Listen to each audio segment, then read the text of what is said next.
Well, today I have one of my favorite types of wood to turn. This is a piece of olive.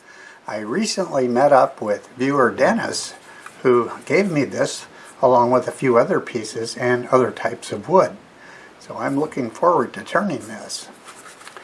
It's about around 9 inches both directions. I think it's about 4.5 this way, 3.5 that way. So there's a couple reasons I think it's going to be a prime candidate for a live edge. It's got some really nice bark on it, and the heartwood. If I make a live edge out of it, we'll be leaving a lot of this. If I cut the other way, we're going to take all the heartwood away from it, and we sure don't want to do that. So I'm going to get a flat spot and a hole for a worm screw. I think I'll cut some corners off, and I'll meet you back at the lathe. Alright, I've got it mounted, and it's definitely on an angle on this side because I wanted this to be flat. The bark looks nice and tight, but I'm going to start from this side to try to avoid tearing it off. I'm using tailstock support. We're doing about 600 RPM.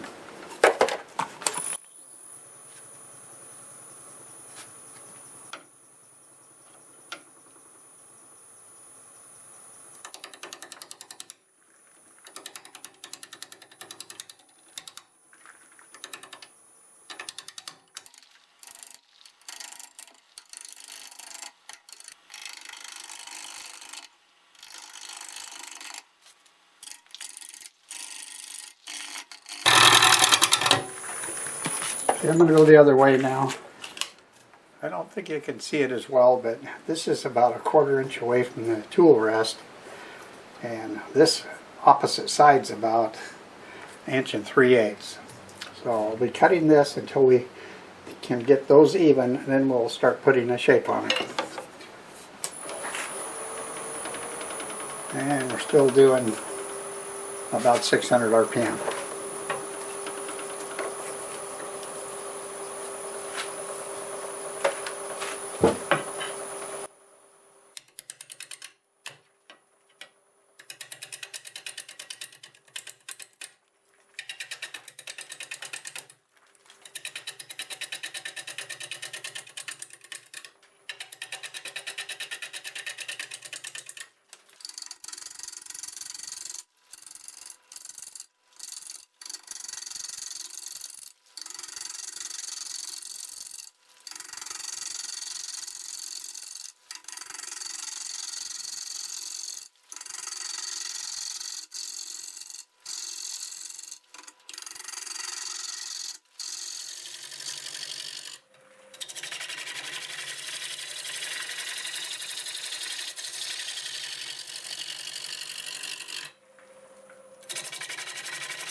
Okay, we're almost round.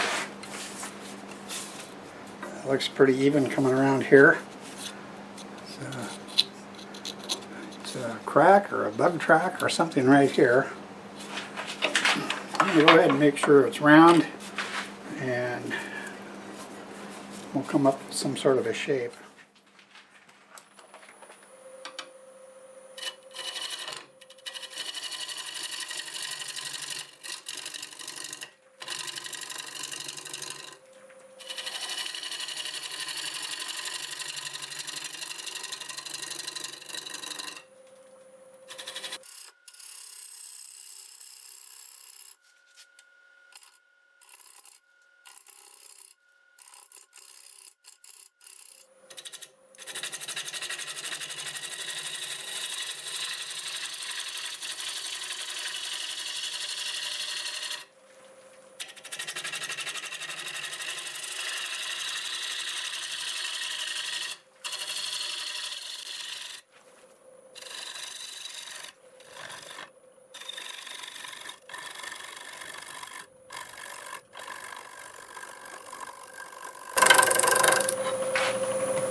Okay.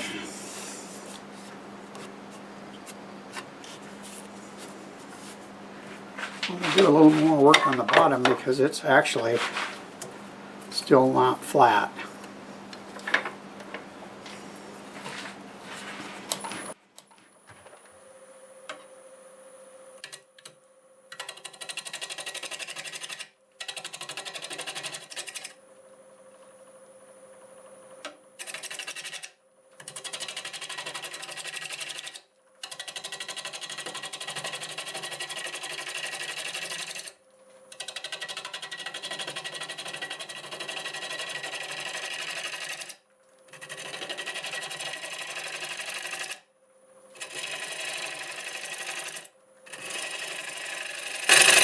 Sounds flat, and it is flat. I can see right now that we're more than likely going to use a tenon because we have this here to work with. So if we get down in there, I think we'll be able to do that. Before I cut any more, I want to get some CA down into these cracks, and then we'll finish turning it. Kind of zoomed in on the cracks so you can see that there is a multitude of them. I'm going to use the thin CA, and I may come back after I let this sit for a while and use a medium. I'm not going to show you all this, it's going to take a little while, but I just want to let it get down in there. And because I'm turning more, I'm not worried about it staining the wood. If I was, I would put a coat of sanding sealer on here first. This kind of tells me how far they go when I see how fast it sucks them up. So, like I said, I'll be back after I go through this process, and we'll get back to doing some turning. Okay, I'm back. I've probably let it sit for at least an hour. I'll go ahead and take some cuts across here, see how it looks, and then we'll get a final shape on it.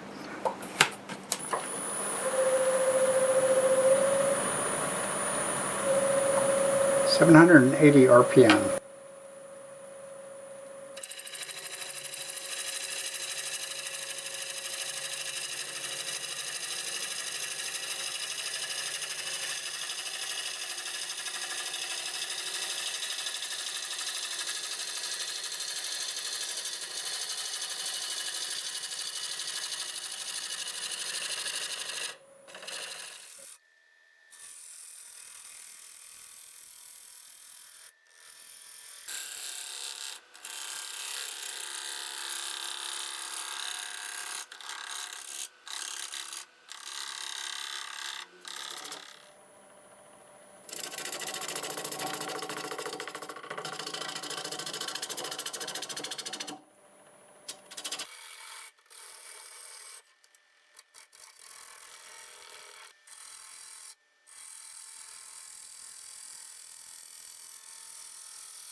I think I've shown this before. This is a badan that I've put kind of a diamond point on there for squaring things up, and I could do that without backing out the tailstock.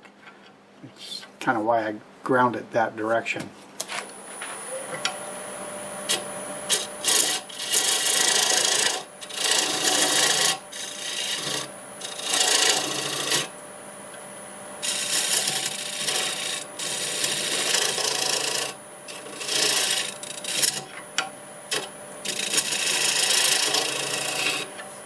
Okay, that should be good there. I used my scraper on that.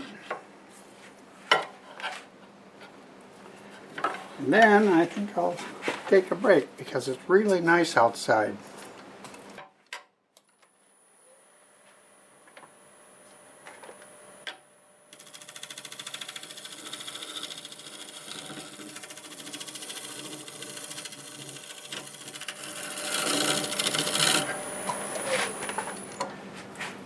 Well, I think it is now time to do some sanding. But like I say, I think I'm going to go out. I think it's warmer outside than it is in here. So I'll see you pretty soon.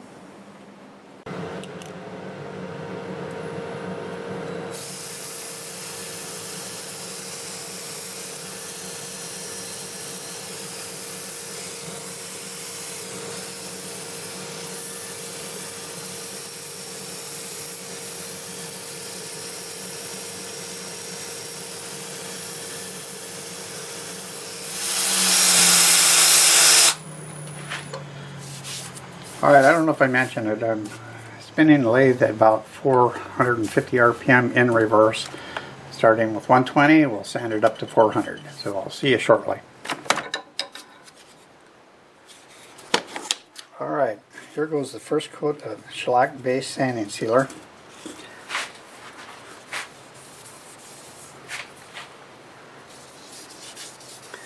I hope that's not too bright because it sure is nice.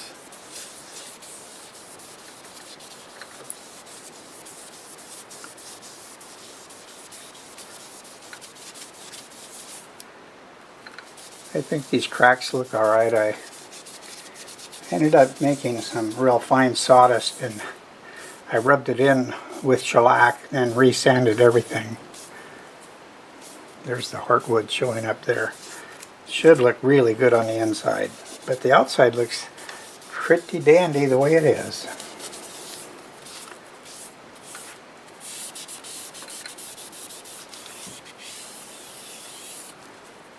Alright, I'll go ahead and let this dry, get another coat of sanding sealer, and when I come back we'll have it flipped around.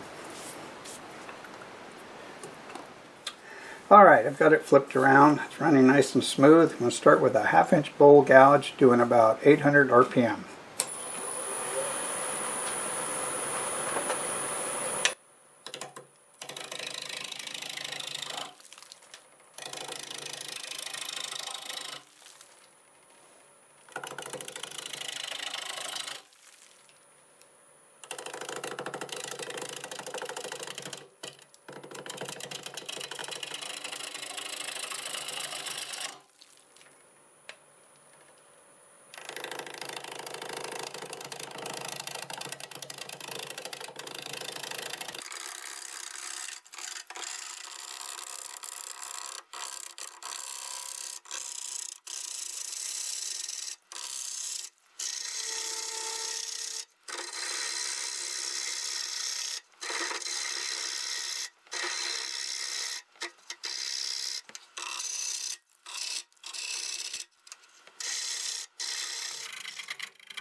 That's kind of the sounds of a crack.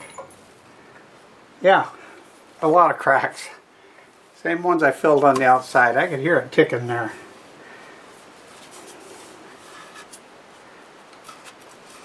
Sounds like an old Dodge I had when I was a kid. It was only running on 4 cylinders and it was supposed to be 6.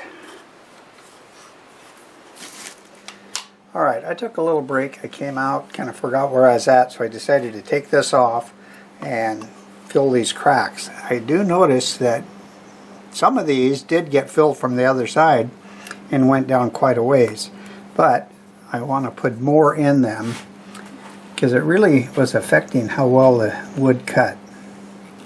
So I still have a bit to come off, so I'm not worried about staining the wood. I'll just turn that part away.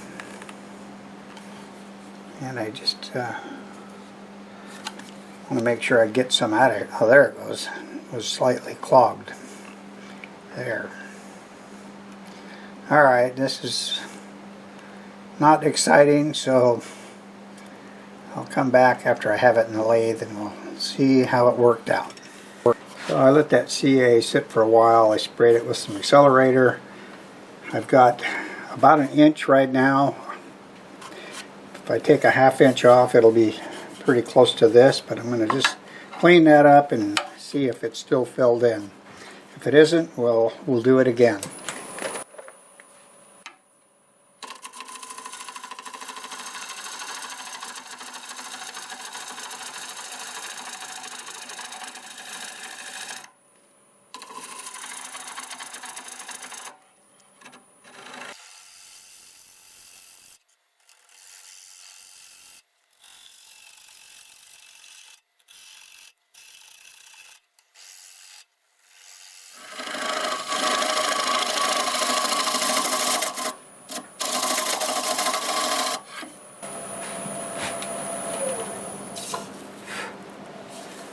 Alright, I think that's pretty decent.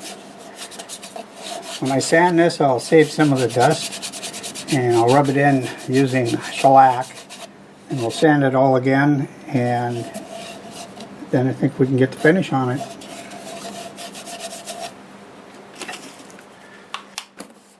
So what I've done here is I sanded the bowl with 80 grit, created quite a bit of dust. Now I'm going to take this, I think it's that's also a piece of 80, real small piece, and I'm going to put some shellac-based sanding sealer in here. I've done this with water-based polyacrylic, and it does it. I'm making another slurry.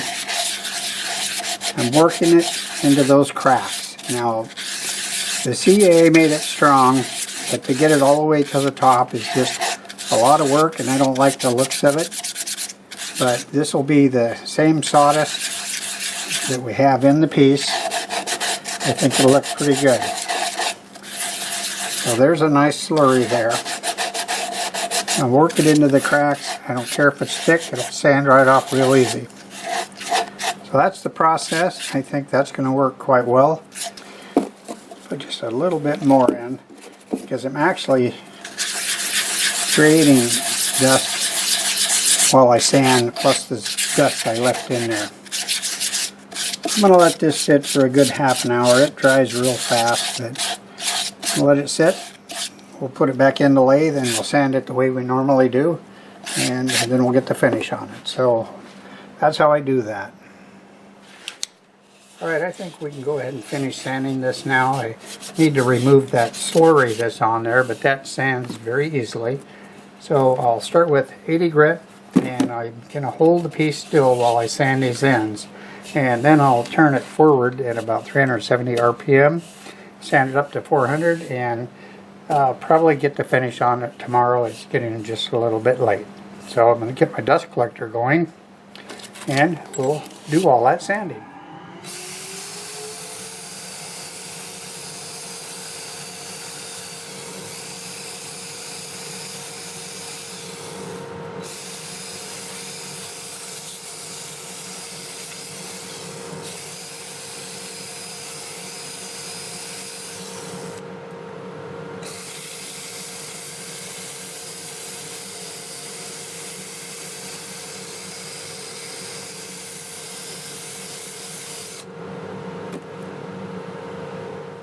Well, I got it sanded up, and I forgot I'm supposed to cook salmon tonight, but I just need to put this on to see how it looks.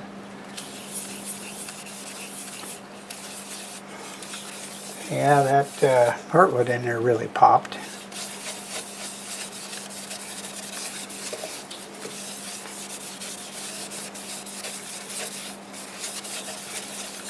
It's the same as what I put on the outside. It's shellac-based sanding sealer.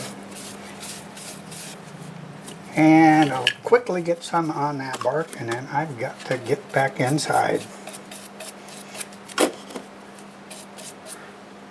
Oh yeah, that is pretty cool.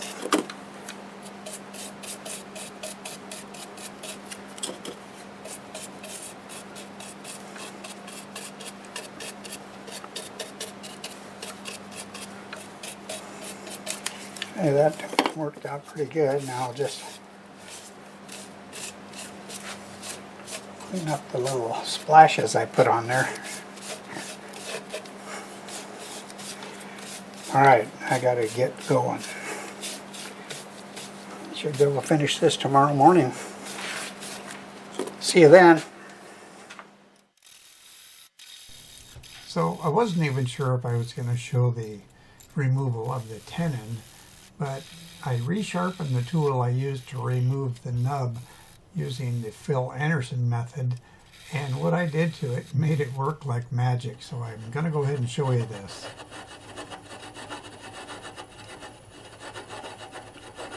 It just cut it off like butter, just as smooth as could be. So I'll be right back after I sand it, sign it, get some finish on it, and show you how it turned out. Well, it is all done, and here it is. And I really like how this looks. It's about 8 inches wide, it's 7.5 inches this direction, and it's about 3 1/4 inches tall on the ends. I left the walls about 1/2 inch thick just to show off the bark. It's really got some cool looking bark on it. I turned the bottom down to about 1/4 inch, just chasing that heartwood down in there. I just wanted to get it to show up as much as I could.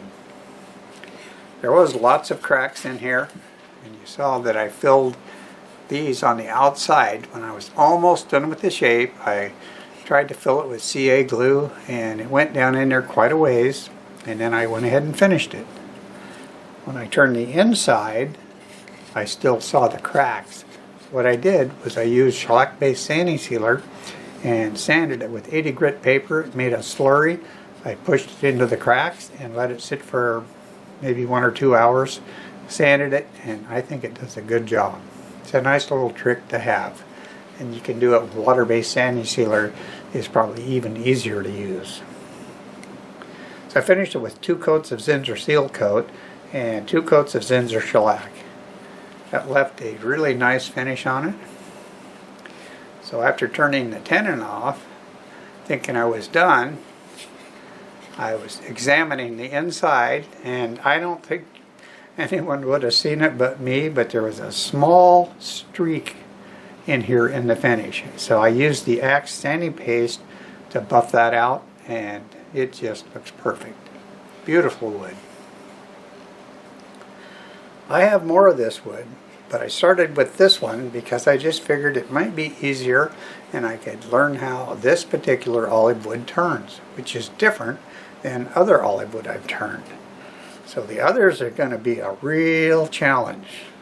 And Dennis wants me to leave them the way they are and turn them just the way they're sitting in front of me right now. And oh boy, this is going to be a real challenge for the future. Special thanks to Dennis for meeting up with me and giving me this beautiful piece of olive wood. And I sure hope everyone enjoyed the video. If you did like the video, do me a favor. Click that like button and feel free to leave a comment. Both of those things will really help my channel grow. I do lots of different types of turnings, and you never know what might be next. So be sure to subscribe if you want to see more. And a special thanks to all my current subscribers. You really mean a lot to me. So, till the next time, see you later.